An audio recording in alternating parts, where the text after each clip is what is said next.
तर मी शशिकांत कारभारी मुक्काम पोस्ट चिखली तालुका संगमेश्वर जिल्हा अहिल्यानगर. तर मी गेले 3 वर्षापासून अक्षय सीड्स कंपनीचं संकरित बीट प्लुटो हे 3 वर्षापासून लावत आहे.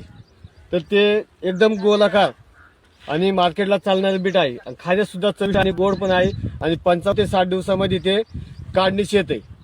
तर लावल्यानंतर एक 10 दिवसामध्ये जर त्याला एक फवारणी घेतली चांगल्यापैकी तर कमीत कमी आपलं जांबाच्या साईज होईपर्यंत फवारायची गरज येत नाही आणि परत एक फवारणी घेतली तर काढणीपर्यंत टेन्शन नाही. अशा 2 फवारणी जर घेतल्या तरी ते बीट मार्केटला जाजोगतं होते.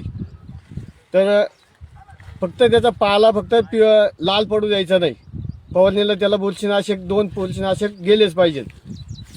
तर पाला जर लाल पडला त्याची साईज पण होत नाही आणि जर बुरशीनाशक व्यवस्थित गेले आणि जर तुम्ही जर व्यवस्थित त्याचं व्यवस्थापन केलं तर साईज पण भरपूर मोठी होती, पाहिजे तेवढी पण होती, आपल्याला मार्केटला पाहिजे तेवढी साईज होती आणि सगळ्यात जास्त बाकीच्या कंपन्यांपेक्षा याचं ॲव्हरेज निश्चित जास्त आहे.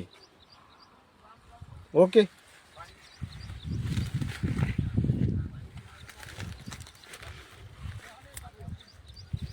ॲव्हरेज चांगलंच आहे. 60 दिवसात येतो.